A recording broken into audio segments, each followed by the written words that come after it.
Hi, Mom. Happy birthday. 81st? Oh, no, wait a minute. 82nd. Happy birthday. You've been a great calming force in everyone's life.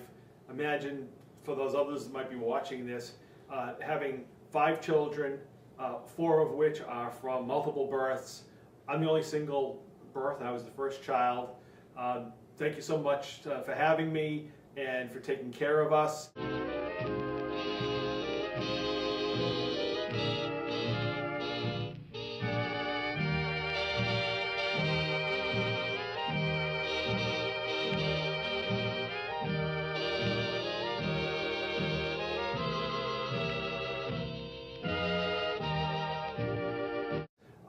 I remember all of those times where you'd be home with us. I particularly remember the pool in the backyard, and this is not a big pool. This is, you're talking like maybe 2.5 feet tall, maybe 10 feet in diameter, but for a little kid, it was a big deal, and all of us playing in it, and you'd be in the lounge chair right next to us watching. I don't know, maybe you were knitting, maybe you were, I don't know, reading, but you were always watching us very closely.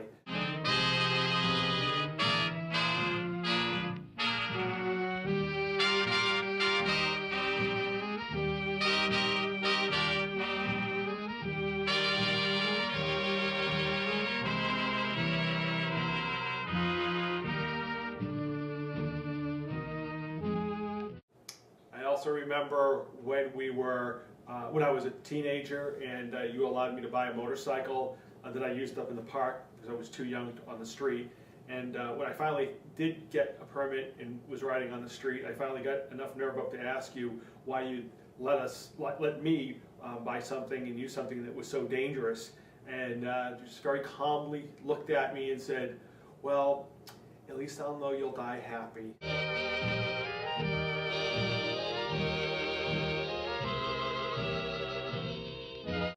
I remember we could get as dirty as we wanted in outside. Just don't bring it inside. During the summer, that included me chasing turtles and frogs, and I mean literally coming home covered in mud. And so long as I stripped down outside and hosed myself down, you'd throw a bar of soap out at me, then everything was fine, and I never got in any trouble for being too dirty.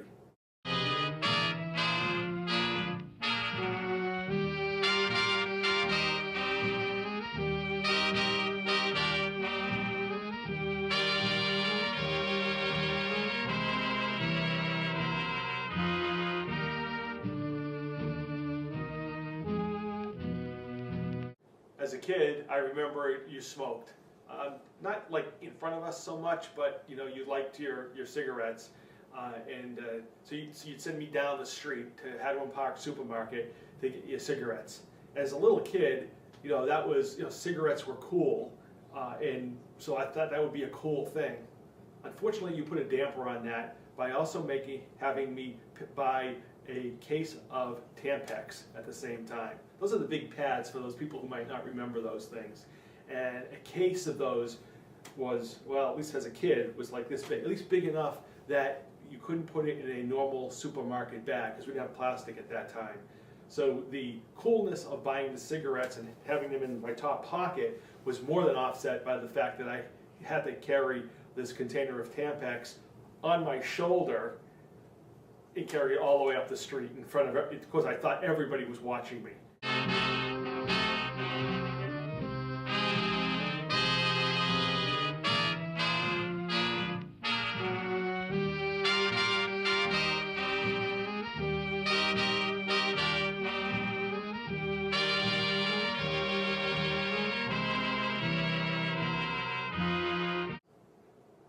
Another interesting thing you used to do was, I remember the dirty jokes. When you started to notice that the girls and I were hearing dirty jokes, you got us to promise that we wouldn't tell anyone else those jokes, that we would bring them home, and because everybody wants to say a joke to somebody else and get laughs, to tell you. But just to tell you so that we would feel good about it. And as I got older, I realized it's because you just want to hear the dirty jokes so you can tell your friends. Good trick, Ma.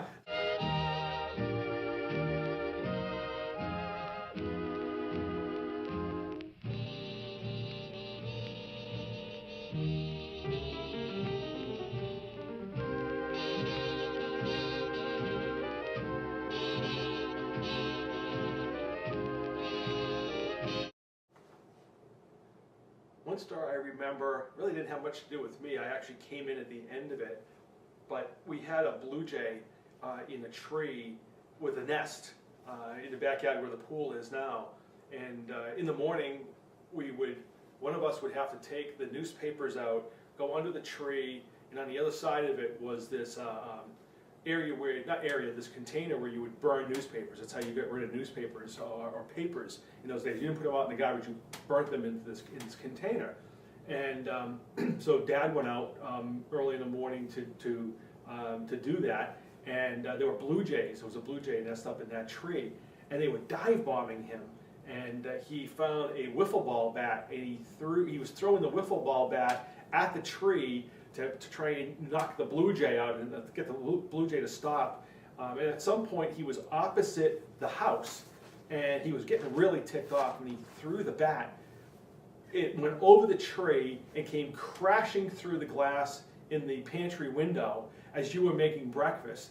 And I came downstairs, and it was like all hell had broken loose. The glass is broken. You're screaming and crying. There's glass all over the place. It's in the food. And I'm like, what happened?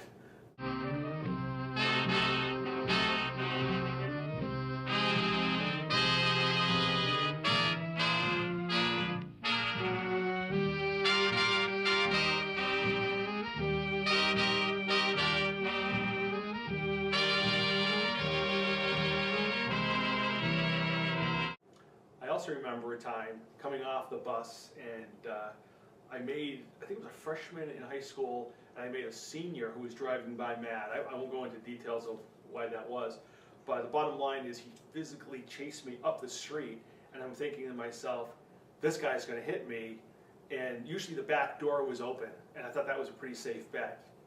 Not this time. I remember reaching over, grabbing the storm door, opening the storm door, grabbing the handle, and it was locked. I went, oh no, and I turned around, and this kid punched me in the nose so hard that I don't remember anything except I went down on my knees, and I looked, and it was just blood all over the ground, all over the books, and then he took off, and then you came out of the house and said, oh, what happened, what happened? You know, you took care of me and all that. I said, Ma, the back door was locked, and I was ringing the bell. And you just calmly looked at me and said, oh, was that you?